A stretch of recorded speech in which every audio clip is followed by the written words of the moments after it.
Look, man, this some other things I'm confused about is Okay. this documentary on Netflix, Bitconned or Bitconned.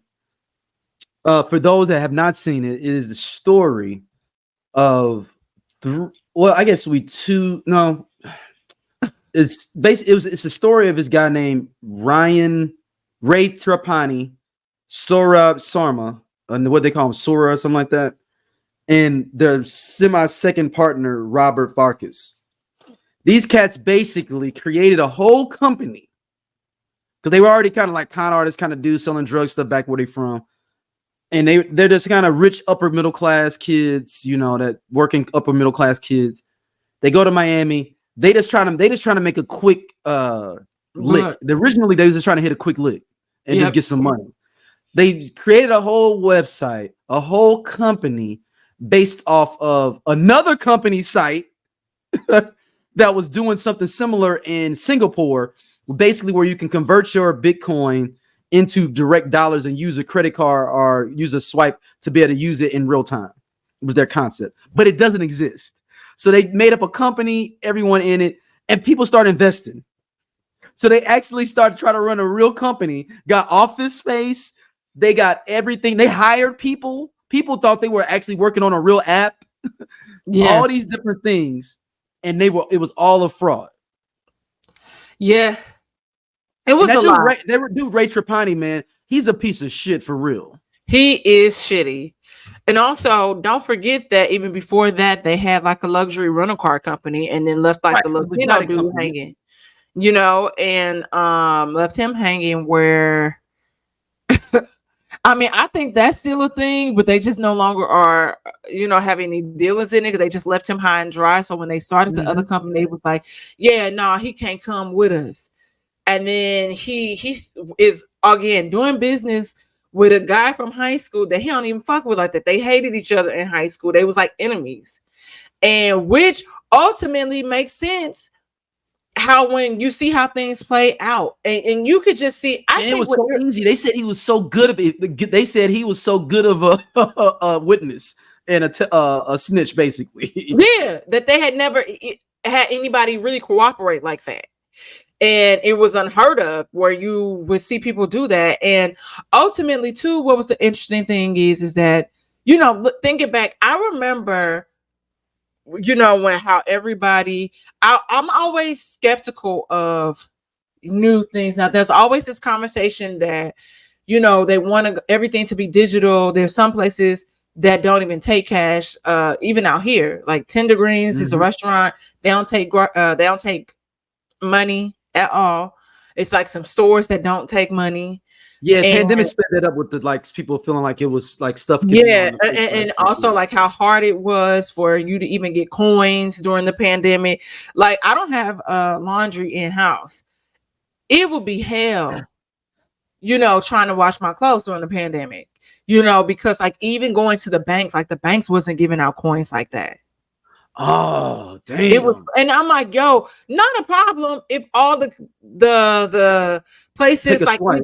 took cards or had a card where that you can go online and even load it. No big deal. Like, yeah, but I'm gonna need for y'all to move quicker so we can be solution based. Because I hate the fact that even on my property, I'm like, I have to go and get coins. So when I do go to the laundromat, I'll be like, okay, let me take an extra 20 so I can get, put this in this bag. But ultimately, I think what was weird was that because I remember seeing those ATMs, like there was one in the mall. I don't know if it was for that company, but like a legit company that had an ATM where you can convert, get your Bitcoin. Bitcoin money out. And I'm just always skeptical when it comes to stuff like that. And it was NFT, so funny that the dude Ray Trapani was so much of an asshole. he was too fucking smug. It was just like the entitlement. It's the When he stole that dude's real Bitcoin money too, when he was like the dude was trusting him and like kind of maybe gave him his password accident, and he said I sat there, looked at all this stuff, and just took his money. I'm like, that's like that was the dude's legit Bitcoin. It wasn't even nothing yeah, illegal it with was that no Bitcoin scam he had got. shit. It's some people. You want to think that a place like hell exists, but I'm not sure if a place like that really even exists.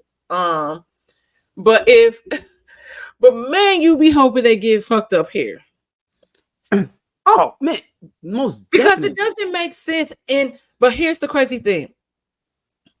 Ultimately, like he threw the other business partner, the guy from high school under the bus, and even like how he made him, oh, we sent him to Singapore to meet with the people that wanted to invest in our company because I'm not going out the country and getting caught up in scamming. Like he already knew, and he just really don't give a fuck about nobody but himself. Isn't that Mm-hmm. what is that narcissism? Yep. Yeah, I'm like, because people sometimes use narcissism too, just like In they the use wrong trauma. way, in the wrong Yeah, term. and Just because because a somebody lot do of you people, dirty don't mean they're a narcissist. yeah, I was like, no, I don't think that that's what that is. But people use trauma bond incorrectly too. They think Mm-hmm. it's, and I want to set the record straight. It's a person with a trauma bond. Somebody is an abuser. It's not two people connecting over trauma and sharing experiences. That's not what a trauma bond is. But anyway, I digress. Ultimately, you see that there's a level of privilege that's there. And I think that's the most infuriating part because for him, just to be like, well, I wasn't gonna do this and I wasn't doing that. I mean, we tried to go legit, but then we just gonna keep going on. We're gonna kill the CEO that we made up. Yes. Oh, that's an important part. So the CEO, they figured that because they were only 24, I think, or 25, they put an older white gentleman on their website and made Website. him the CEO president. He was just a random dude. They just Googled old white man Yeah, and he was a and just put his professor, picture on there and he's like a professor at, like, in Canada in Canada, and then stole somebody else's credentials off of LinkedIn. and just put him in. No, they just made up those credentials. Yeah, no, I thought that they had stole somebody else's work history. Oh, okay, That's okay, what it okay. was. So then they created this thing like the LinkedIn profile and all of Yeah, that. he has his own LinkedIn profile. And people are really legitimately like, yeah, I know what was his name, George. I know George, and people are like, yeah, he's supposed to been in the industry all these years. He's awesome. And I'm like, wow, people really lie to themselves and want to be on the hype train. And then ultimately how they get found out is it's a guy from like the New York Times Yep. that's like investors like I want to look into this Bitcoin thing, and then he came across them and then was investigating and then kind of sounding the alarm about it because like a lot of the stuff, like you said, it was not adding up. And the crazy thing is that They they got a lot of created, celebrities, like mostly black celebrities, to endorse their stuff too, though. And the ones that Floyd Mayweather, DJ Khaled, it was what Rick yeah, Ross. It was like a whole bunch of people like they're just trying to get a cash grab. That's yeah, all your cash grabbing entertainers. They was down with these cats. yeah, and I think they all had to pay that money back or pay a fine or something for Oh, they that. did. Yeah, that's what they said. Because that was the whole thing. Because even at one point, I'm trying to think. I don't know if it was. It clearly wasn't that company, but it was another company. Like them Kardashians got caught up in that. Like Scott Disick got caught up, and I remember them saying something about Yeah, Kai. with one of those Bitcoin companies. Kim did, Yeah, I think. and they like are talking like they're like trying to be so legit. They have a Slack board where all the people that have invested in like different members and where they can communicate with people, get stuff together. And I was Dang, really, Floyd Mayweather was in this one too. The other yeah, one that Kim got jammed up in. Floyd Mayweather got caught in that one too. yeah. I'm Who's like, that? he not, that book smart and not really reading and not understanding it. Like I'd be interested to know because, and I'm gonna assume because he moves with so much cash, He's how like, much oh, money that he 300,000. It's he cool. loses. Yeah. Because So hold he on. come in sacks with like a duffel bag, a Louis duffel bag, a backpack full of money. It's just dropping. Yeah. So yeah, he had multiple companies. He was messing with that with the crypto stuff. Like you said, Um, quick cash grabbing people. The power, that's the power of influence, celebrity influence. And so yeah, he was caught up in that. I thought 50 Cent was caught up in something too. oh, so I'm looking here. It says Mayweather and Khaled agreed to pay. This is for the case we're talking about, the company ICO. Um, they had an agreement to pay $300,000 in disgorgement and a $300,000 penalty and $14,775 in prejudgment interest. Calla had to pay $50,000 in disgorgement and $100,000 penalty and $2,725 in prejudgment interest. Damn.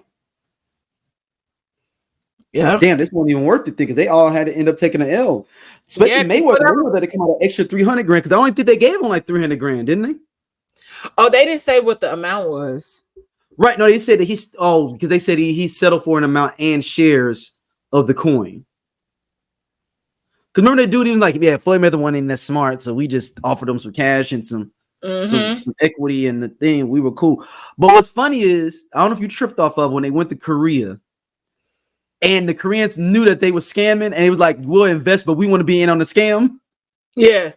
I started thinking, I was like, I wonder how many companies, outside country companies, invest into scams knowing that they're the scam in the US, or even US companies doing it in other countries, knowing it's a scam and knowing that if it go down, they ain't gonna be no culpability because they're not in the country.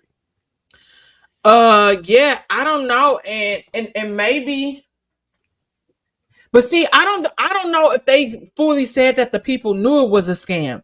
They said that it didn't work. They was gonna edit the video to make it look like it worked, but they remember the company didn't even exist for real. They couldn't Google it. Remember, that's why I thought they knew it was a scam. No, they Googled it. It came up, but it was like it wasn't like that much information on them or something. But they had said they edited the video and they said they were still going to invest in it, but they still had deliverables that they had to provide to them. It was a mess. It was a mess, y'all.